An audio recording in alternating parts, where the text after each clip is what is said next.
We are finally at the end of 2025, and these are some of my in and outs mental health version. We are getting rid of stigma on mental health. In 2025, we are seeing a lot of news on the impact of mental health on mainstream media. In 2026, we are coming in with more conversation about mental health, and hopefully we are seeing therapy as not just a go-to just for crisis, but also finding your go-to therapist for a periodic check-in and for more consistent care as well. And next, we are getting rid of doing things alone. I believe for the past decades, a lot of us want to do things alone. It's a sign of independence. It's what a lot of us are being thought of.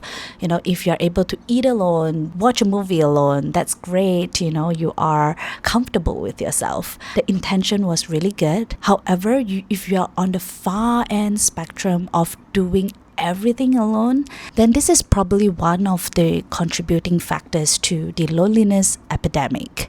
So what we want to come in with more is more social connections, more community building, more villaging. This is also part of the plan that we have in place. Hopefully, we will announce it soon. And this is my last one.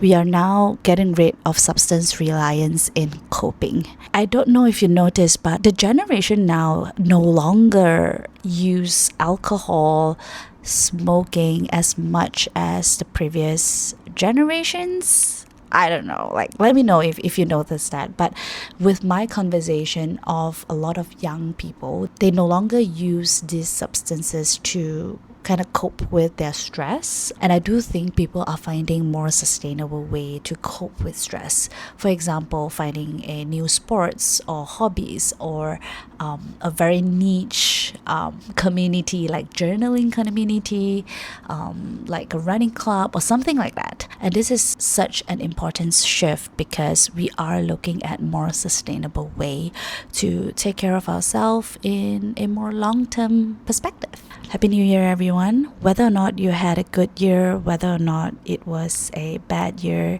whether or not you're going through grief, whether or not you're celebrating something, I hope in the midst of this chaos and transition, you're able to find that tiny pocket of peace, calm, and joy to transition into 2026. See you next year.